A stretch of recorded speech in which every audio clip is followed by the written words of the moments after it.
What's up, everybody? Welcome to a live version of Lombardi Time Brews, where I'm your host, John Delray. Today, we're talking off-season. We want to know what it is out there that you have to ask about the green and gold. But before we get to questions, I do have a few things that I'll talk about, some news that has developed over the last couple of days. And really, the biggest headline about the Packers thus far is their coaching staff is coming more and more into shape. And what's fascinating about it is there is a large mix of experienced versus young, even young who's wildly experienced. And it kind of does follow the mold of defensive coordinator Jeff Hafley. So I did talk a little bit on Monday about how Sean Mannion is being added to the coaching staff on the offensive side of the ball. But in addition to that, they're also adding Miles White, a former player, a guy who actually played wide receiver for the Packers for a small stretch. He is back in Green Bay, probably going to be an assistant wide receiver coach. On the defensive side of the ball, they're following Hafley's lead. Hafley, of course, in his mid-40s. He's been a D coordinator before at Ohio State. Then he became a head coach. We got a few of them on the staff now. So as it's becoming clear, these are not official yet from the Packers, but this is what is believed to be the titles as they're going to be. So you got DC Jeff Hafley, defensive line coach Jason Rebrovich, switching from edge to D-line. Then assistant D-line, they brought along one of Hafley's buddies from Boston College. That would be Vince Ogobase. Then one of the additions that I'm incredibly excited about would be the new linebacker and run game coordinator, Anthony Campanile. And if you recall from my very first defensive coordinator video, like way before Joe Barry was fired, like week 16, I think I put it out, something like that. He was actually one of my favorite candidates. Why? Because he's a coach's coach, and I'll get to that in just a little bit. The defensive backs, Ryan Downard is being retained. Looks as though he may have even the same title of just defensive backs. And then it was announced last night that Derek Ansley is going to be the new pass game coordinator for the defensive side of the ball. We will dive into his resume in just a little bit, but he's another guy with previous defensive coordinator experience, lots of D-back coaching experience. So lots going on the coaching staff for the Packers. But let me just pause here and say hi to everybody. Hello, Chris Head. Good to see you here. Janelle, hello to you. And then Rocket Knees, Yo John caught the stream. Hope all is well. Packers are making the playoffs next year. Hot take. I think it's a hot take, Rocket Knees. That's the beautiful thing about where they are in their rebuild right now. I think the expectations of the Packers they're going to be lifted, like no doubt about it. And I even saw some conversation earlier today that I thought was kind of interesting and maybe something that I'll touch on later in the offseason, but evaluating the other teams in the division. We know, I even went over it on Monday, what the Packers list of free agents is, right? Like it's lengthy, but not necessarily all that impactful. But you look at some other teams in the division, like the Lions, they got a lot of free agents to be, and a lot of guys who are starters for them. They're going to be free agents. Minnesota they may have a very transformative offseason ahead of them. And then you got Chicago, who they may do some Chicago things this offseason. So Green Bay may find themselves in some favorable positioning in the division sooner rather than later, for sure. Big Al, hello to you. Hi, John. Seeing Gary and Van Ness playing in this 4-3 scheme. Watch out, NFL. Yeah. I mean, it is going to be exciting. Like, there are some drawbacks. And of course, as we know, 4-3 is the base defense, I should say, is not utilized all that much. But nonetheless, even in 4-2-5, we can expect to see a lot of LVN, Gary, even Preston Smith, who had his hand in the dirt dating all the way back to college, may be returning to that as well. It is very exciting. Of course, are there drawbacks? Yeah, definitely. But it is exciting. And Lake Pebbles, hello to you, my friend. Finally got back to one of these. How we doing, Packers family? Right now, we're doing great. It is the quiet time of the offseason. And the reason why I say that, because I know the draft prep is going on. And certainly, yes, right, that is going on. But now that the coaching staff is solidified, the draft really begins to uptick at the combine, which is end of February, first week of March. It kind of spans those dates. That's when the draft stuff really takes off. Up until that point, people are making a lot of guesses. Things are going to radically change at the combine. And we're also not to the point yet of re-signing guys or choosing not to re-sign guys. Notably in that department, Darnell Savage has been more active on Twitter than I've seen him in a long time.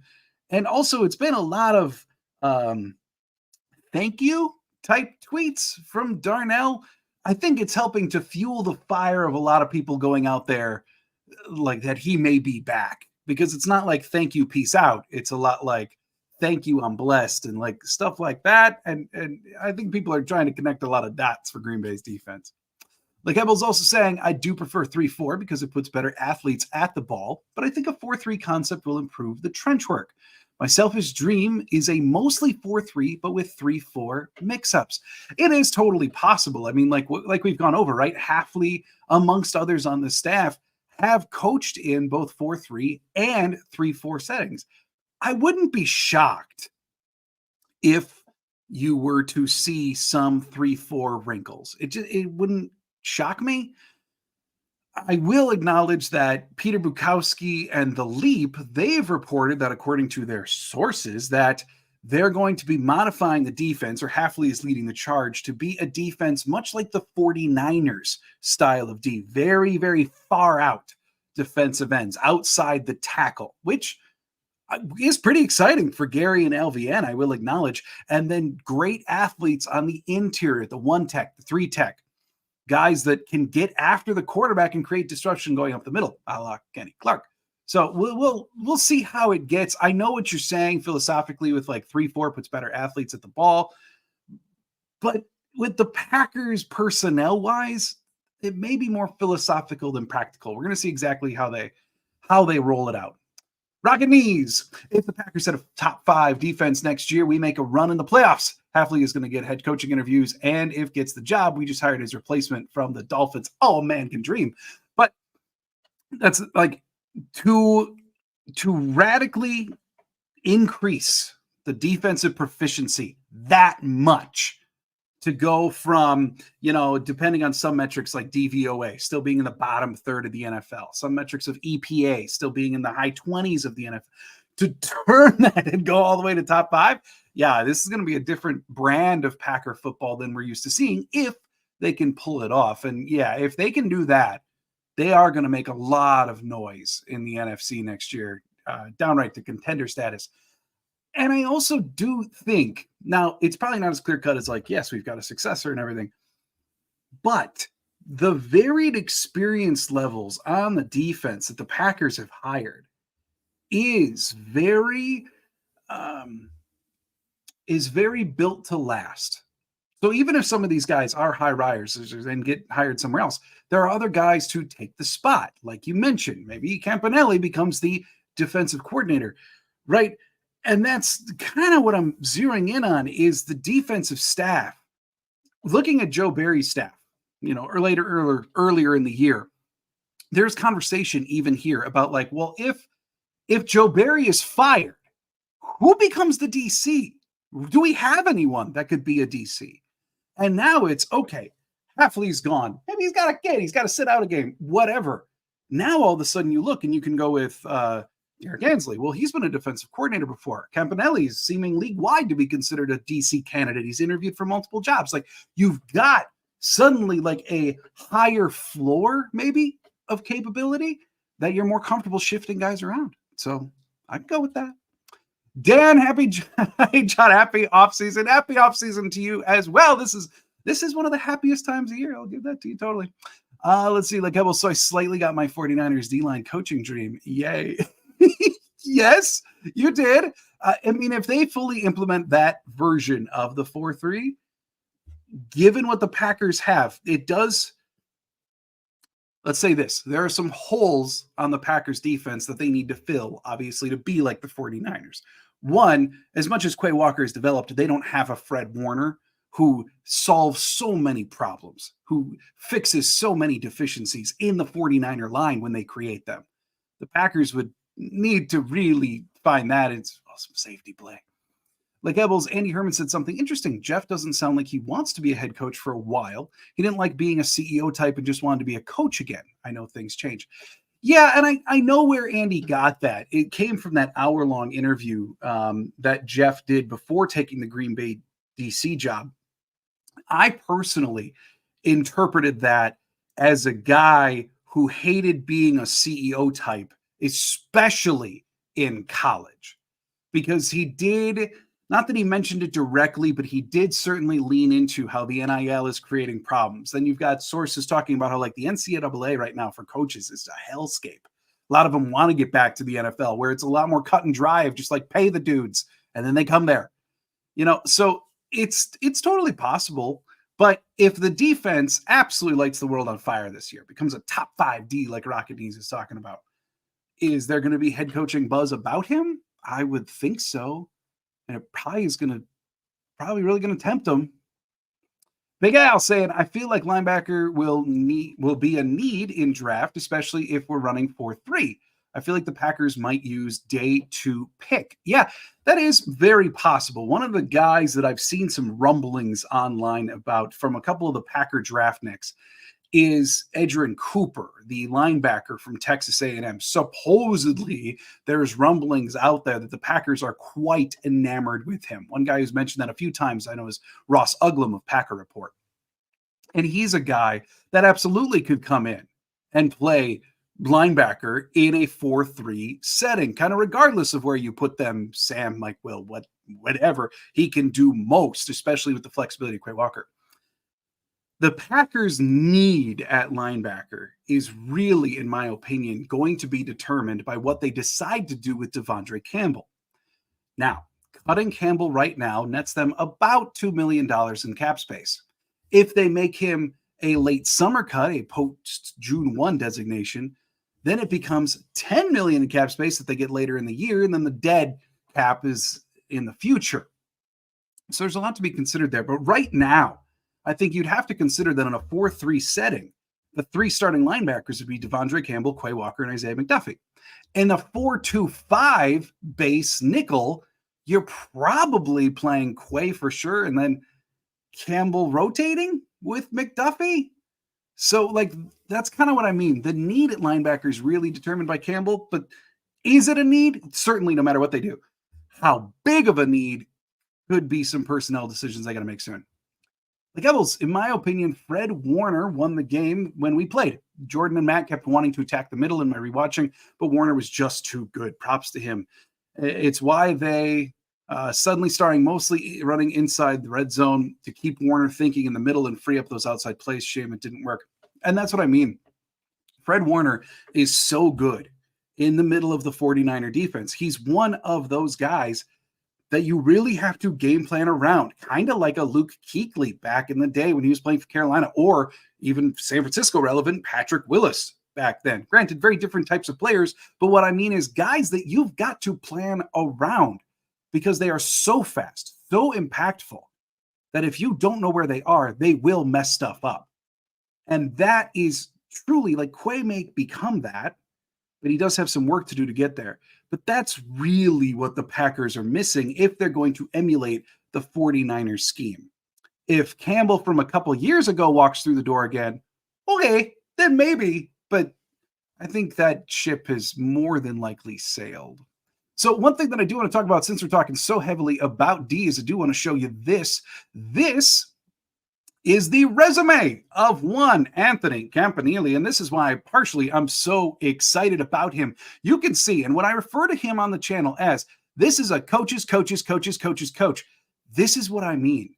Back in the day, as he was getting his start, really finding his footing in professional coaching, you can see Rutgers, he was a defensive assistant, and then all of a sudden in 2013 became the tight ends coach, and then the wide receiver coach, before going to Boston College to do D-backs, and then co-D coordinator. And then Michigan, and then the NFL. And that's what I mean when I say coaches coach.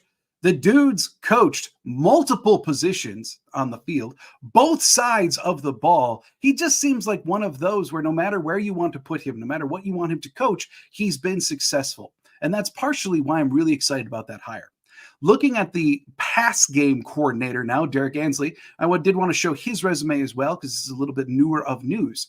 And what do you see there? Oh my goodness, the man is a D-backs coach. Tennessee, Kentucky, Alabama, then the Raiders, then Tennessee defensive coordinator and D-backs coach. Los Angeles Chargers going back up to the NFL, where he eventually finished out the year after Staley was fired this year as the defensive coordinator. And I got to tell you, when you look at a lot of numbers, including EPA and DVOA, the Chargers defense got a lot better when Derek Ansley called those last couple games instead of Brandon Staley.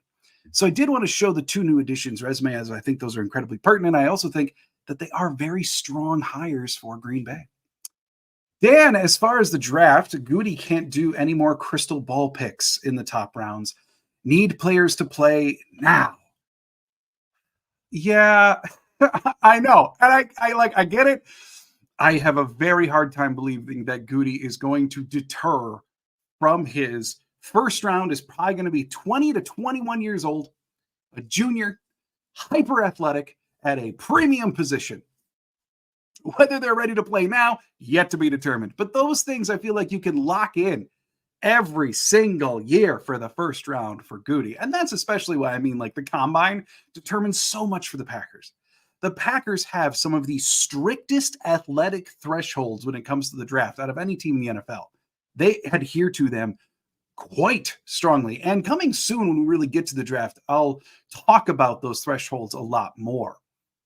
So I still think we're going to see first round being some hyper athletic guy. By the time we get to their second round, like second round pick, third round picks, then we may see him deviate to like, okay, this guy was a collegiate redshirt senior who's already old as Lucas Van Ness, and we'll trot him out there right away. But first round, yeah, it's probably still going to be some hyper athletic young buck. Rockneys, when is the last time Packer position coaches got defensive or offensive coordinator interviews for other teams? Like what happened to the Ravens staff?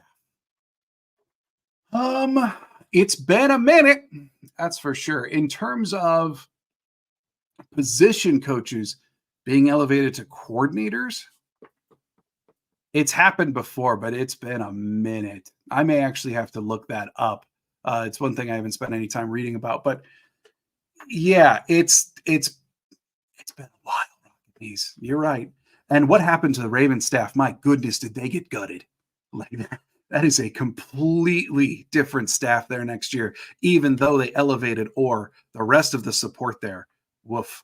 That's going to be different for sure. Big Al saying the last time the Packers run 4-3 was 2008. Yes, which I believe is right before they brought in Dom Capers, who was the last one to bring about full-scale change with him. Yeah, but I believe that's the year. And then look at that, very quickly after they won a Super Bowl. Just saying. Lake Evans, I'm old enough to remember when Walker was a wasted pick. Yeah. Then also saying, according to John Meerdick of the Power Sweep, the Packers defense played the fewest drives in 2023. Fascinating, but also why GB looked good in points per game, but 26th in points per drive. Math sucks. Yeah, right. The classical data, the easy to see data, said that the Packers defense was pretty dang good. And then you look farther, and not so good. And especially when you relate it to some of the advanced metrics that people love, like DVOA, it just never seemed to get better under Joe Barry. We got hope. Like Ebels, Dan, you may somewhat get your wish. I don't think GB has enough picks or spots on the roster open for all the draft picks. I'd be surprised if we don't see a lot of day 3 jump ups. We may see a jump up in the first couple rounds as well, like Hebels. And I say that because having 5 picks in the first 100 for Goot is relatively unprecedented. And he's shown in the past, if he falls in love with the guy and he's fearful that they're going to go, and it's the type of situation where he's got this style of grade or like a round 1 grade on somebody and then not on the rest, he'll go get him. And I really think that this could be the year. If he falls in love, especially with one of these top flight corners like Cooper from Iowa or even Wiggins, if he falls in love with one of those guys, or maybe even some kind of edge rusher, just because every year, or an offensive tackle, if Goot really decides that that's what he wants, we may very well see a draft up this year. And that reminds me, Stephen Smith, I know you commented, probably couldn't make it live, but you did comment a question for me. You asked, first round, what am I feeling? Offense, defense, trade up, trade down?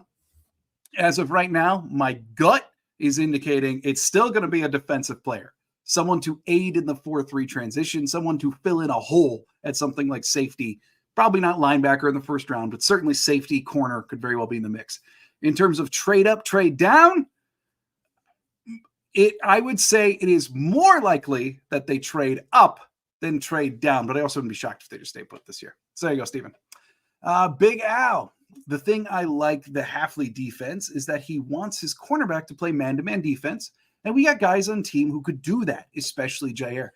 Yeah, and that's the Packers are outfitted to be a press man team. Jair has always been a man corner.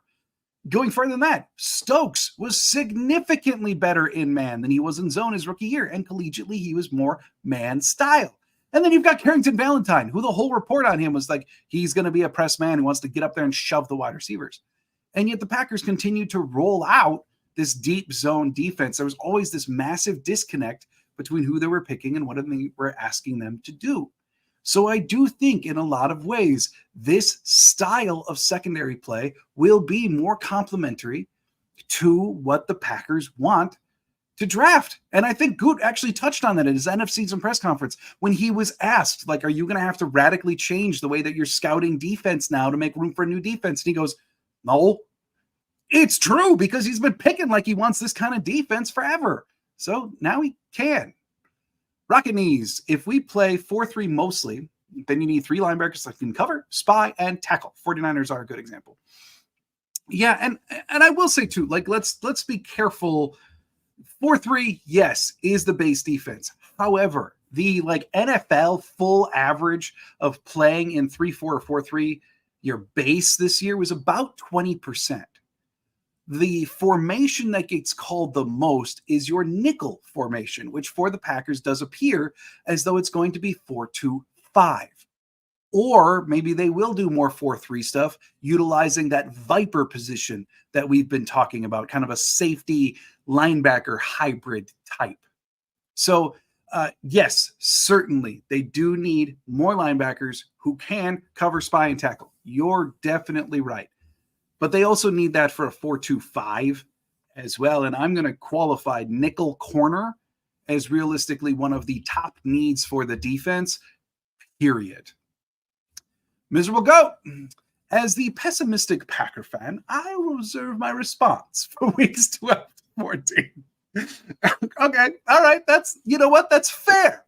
You know, you got to get the season going. There may be some kinks in the beginning, but yeah, by weeks 12 to 14, I would like to hear your judgments, Mr. Goat. Dale Larson, linebacker free agents. You know, I've been looking mostly at safety free agents. Reason being, maybe they sign a linebacker in free agency, but realistically, like let's say they move on from Devondre Campbell. Okay. That still leaves them with Quay Walker and Isaiah McDuffie, who I think they're very ready to elevate to a starting position in this 4-3-D. And then, of course, you got Eric Wilson, who is there, Christian Welch as well. So both of which are free agents, both are easy retainments. So I haven't spent a lot of time looking at free agent linebackers. I've been looking a lot more at safeties. But stick around, and I will at least look up a list of guys that are free agents, and I'll read it off here for you. Just I'll multitask for a few minutes for you. All right, Mr. UG Vang, 4-3 is the best defense to stop the run. Are we finally going to be able to lock down the running game? Hopefully. I think it's going to be, like I was saying earlier, much like the 49ers. So, like, sure, it'll be 4-3, but the defensive ends are going to be way out on the outside. So that's a little bit of an unconventional 4-3 for stopping the run. But in terms of their coaching hires, they're also bringing in Anthony Campanile, who led one of the top run defense units in Miami last year as the linebacker coach. So schematically speaking, with the ends out that far, it's not perfect to stop the run, but overall they should be better. Fingers crossed. Like Hebbles, hot take, Green Bay will be the #1 offense in the NFC next year and host 2 playoff games. I'm so down for it, like Hebbles. Rocket knees, I always wanted a Ray Lewis type for years, that guy that is passionate and is vocal leader. I don't think I'm the only one that thought AJ Hawk was not that guy, not a shot at the Hawk. No, I agree. It wasn't his temperament. Realistically, the closest they've got now is Rashawn Gary. And And I say that, because he's not one in interviews to be boisterous, but man, when you go to training camp, he's screaming at everybody. Like it's like when he's in his little bubble of the team, he's comfortable just yelling at everyone. And there was one moment, it was this last year at training camp, where there was some kind of little scuffle going on, and Rashawn Gary just came screaming in from the side and ran into the middle of the huddle. And to the point where like Aaron Rodgers grabbed his shoulder and began to blow. And then no one knew who it was until it was revealed that it was Rashawn Gary, who just went barreling into people to break it up. Like, that's his temperament. And I would say, in the team, that's him. We just don't see that for whatever reason. He doesn't show that out much often. Mr. Yuji Bang, is Micah Hyde washed? He's 33-year-old free agent.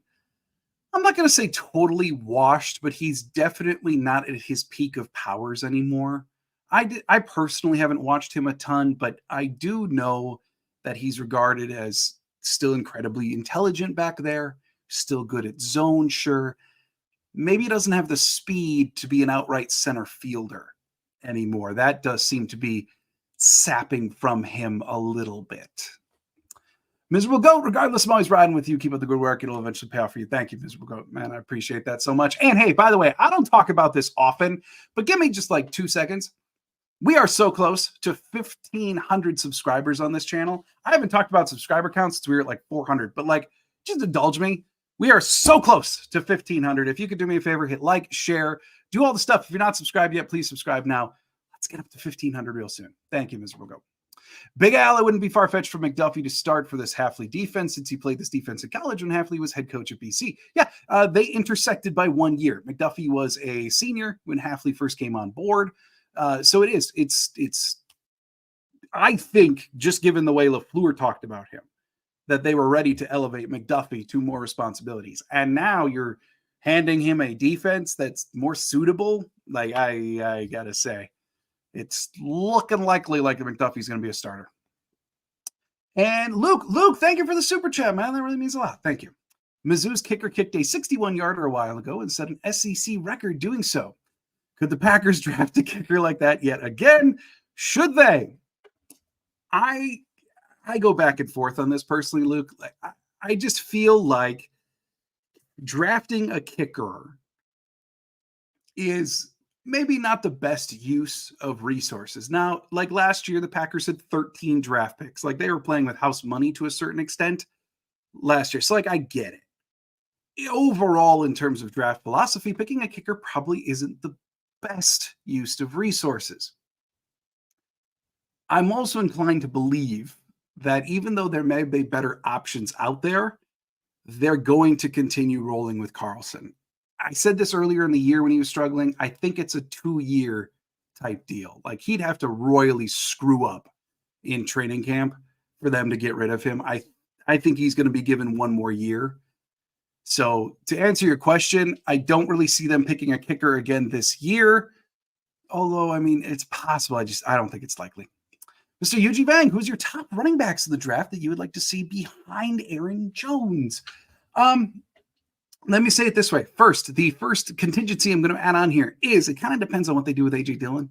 If they re-sign A.J. Dillon, then I'm in the camp of they could go with a different style of runner, someone like a Trey Benson, someone like that. If, however, they don't re-sign A.J. Dillon, then they do need some kind of power element there. I know a lot of Badger fans are really high on him, and it's a very polarizing name to say, but Braylon Allen is one of the more talented power runners out there available in this draft. So get back to me on that one later, because it really, really depends.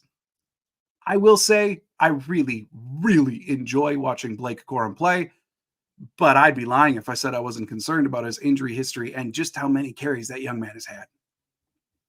Rocket Knees, letting Micah Hyde go, then drafting Clinton Dix. What can you really say?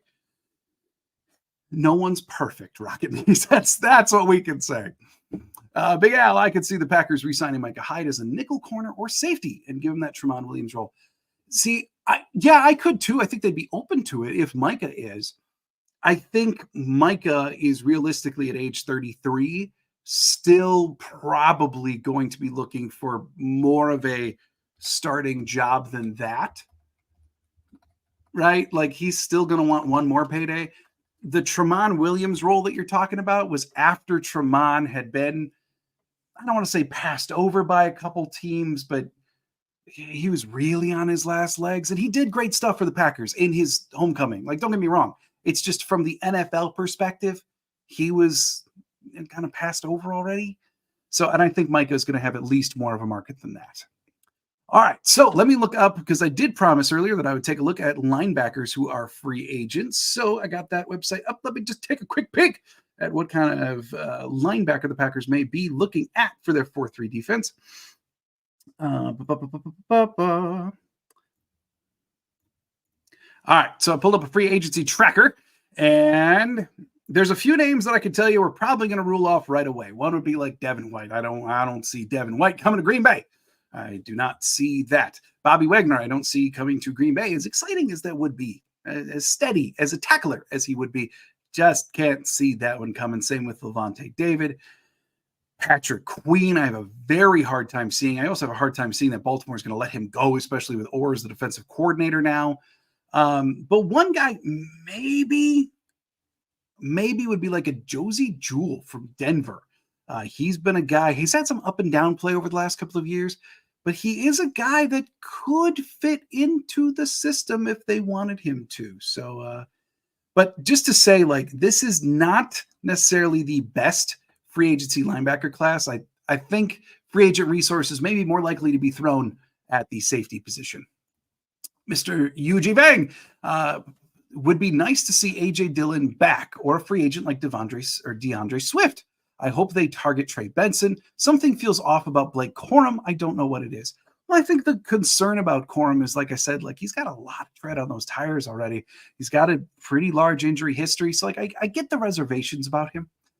And we'll see about A.J. Dillon. One of my only reservations about calling A.J. Dillon to be back is that free agent list at running back is quite lengthy. Like there's a lot of guys out there, including even like a Zachary Moss, who was so productive for Indianapolis this year. So running back is very much a position where they're going to have choices, no doubt about it. Yuji Bang also saying sign Micah Hyde and draft a top safety to sit back and learn. Yeah, like I said at the top, I wouldn't be shocked at all, whether you support it or not. I get it. I wouldn't be shocked at all to see Darnell Savage back and added into the mix. But the thing that I'll say here too is this implementation of 4-3 defense really utilizes the safety spot as two very different positions. The way that the defense has been operating for the last couple of years, both safeties are pretty much the same in terms of job description. Now that's not the case. In this style of 4-3, you really have back to the old traditional, like if you used to play Madden, like this dude is a free safety, this dude is a strong safety, and they are not the same skill set. Your strong safety is going to be playing up closer to the line and like more of a box figure, while your free safety is much more your center fielder, running around the length of the field, trying to catch up to whatever man coverage person inevitably got beat by half a step, right? So like if they do sign Micah Hyde, then he would be more than likely the center fielder type, the zone style safety. This draft is more heavily tilted towards your strong safety types, like a Tyler Nubin from Minnesota. Even probably Kitchens fits into that mold more of someone that you want to see playing up closer to the box to force turnovers, takeaways, big plays. Big Al, if I was the Packers, keep Keyshawn Nixon as a kick returner and cornerback second. I agree totally. I'm good with retaining Keyshawn Nixon if it's as a returner first and a depth corner. Last offseason, though, Keyshawn Nixon was pretty freaking vocal about, I am a cornerback first. I am signing up to be a corner, to play as a corner, and I will return for you. Like that was pretty freaking clear. Maybe it's shifted now. If his mentality is shifted, I'm all on. But if Keyshawn Nixon is going to insist upon when Green Bay talks to him about re-signing, yes, I need to be an unquestioned starting corner again. I want that nickel job still. Yeah, and then I probably got pass. Rocket Knees. It hurts, John. Sometimes fans know what they are talking about. Keep Micah, get rid of Joe Barry, etc. Yeah. And there's been a number of times in the last Keyshawn Nixon being a returner instead of Amari Rodgers, and they continued to hang on to Amari Rodgers. Yeah, sometimes fans are right. There's no doubt about it. The only thing is, like, they do things for a reason, right? Like, I don't know. I'll never understand the Amari Rodgers versus Keyshawn Nixon one, but maybe they were just trying to give Amari a spark because his confidence was lacking. So they said, okay, just go out there, continue returning. And they wound up costing the team. Like, we just don't know the internal dynamics, but yeah, you're spot on. Fans are right quite a bit. Oh my goodness, got a couple coming at the same time. Peter, bonjour, Peter. I'd love Goody to make an aggressive move on linebacker Patrick Queen. If not, he should draft Edgerrin Cooper from Texas A&M. I actually talked about Edgerrin Cooper earlier. I think the Packers very well are interested, and I think it makes a lot of sense. In terms of Patrick Queen, I don't see that one happening. I think Baltimore is going to be hanging on to him. He's played incredibly well under Zachary Orr, paired with Roquan Smith. I think Baltimore wants to keep that going, and I think the hiring of Zachary Orr as their defensive coordinator pretty much locks that in. I think they're going to be trying real hard. Mr. Yuji Vang, Kitchens can lay out the hard hits. Looks like a playmaker. Seems like Newman is the better PFF graded player, though. Can we still get them in the third round, or must we spend a second round if we want either? Per what I've seen, granted, very, very heavy caveat here. The combine, as we know, determines so much of where a guy may go in the draft. With that being said, as of right now, it appears as though both of those guys would have to be round 2 picks. If one of them tests off the charts, then maybe they sneak into the first. If one of them tests terribly, then maybe they fall to the third and fourth. But then maybe Green Bay's not interested because of all their athletic thresholds. That's a little bit of what I mean with the draft and the combine being so important that right now worrying about where a guy may or may not be, nobody knows. And if they say that they know, they're making some assumptions. But as it stands right now, it looks likely that you'd have to spend a second on both of those guys. Big Al, let's move Nixon to wide receiver like Devin Hester on the Bears. Hey, they did it once this year, and it worked for a first down. So, hey, maybe you're onto something. Dame, I'd like to see us pick up someone like Frankie Louvu or Xavier McKinney to add some intensity to this defense and draft Cooper DeJean if possible. Dude's a stud. Hey, I'm in on Cooper DeJean, especially if they want to roll him out as a nickel corner. Ooh, I'm all down for that. Xavier McKinney, he was actually one guy at the trade deadline that if the Packers are going to make a move in terms of the buying department, like I really liked Xavier McKinney. Whether Green Bay goes down that road, I don't really know. Like, he certainly could be an impactful player. I have had some really, and I'm not looking to slander anybody. I'm just saying what I've read. I've read some little stuff out there. Granted, I don't know anything about the Giants, but that there might be some character concerns in case Green Bay runs far, far away. So, but yeah, I'm with you. I'm all in. And then Yuji Bang saying Louvu was a name that I was impressed by in the Panthers game. And Louvu's kind of become a do-it-all for the Panthers. Maybe he is one addition that would make sense for Green Bay. David, hello to you. Hi. And then Peter Kitchens is a beast. He reminds me so much of the great Nick Collins in the way that he is a playmaker. Yes, absolutely. I agree with you 100%. The dude is, I don't want to say a full-on ball hawk, but he's so aggressive around the ball that it does have that certain Nick Collins flair to it. All right, everybody. Thank you so much for joining me here. It is time. I got to jump. I got a little dude to go pick up. So thank you so much for joining me here. The next live is, of course, next Wednesday at 4 o'clock. Be on the lookout on Friday I'm going to be exploring the salary cap. Y'all want to know how the Packers can get some money? I'm going to be talking about it on Friday. And remember, we are so close to 1,500 subs. I don't talk about sub counts often, but hey, we're close. If you could do me a favor, if you're not subscribed, do it. Help out the channel. I really hope you enjoy what you get here at Lombardi Time Brews. So thanks, everybody. Thanks for being here. Hope you're having a great week. And as always, go Pack, go.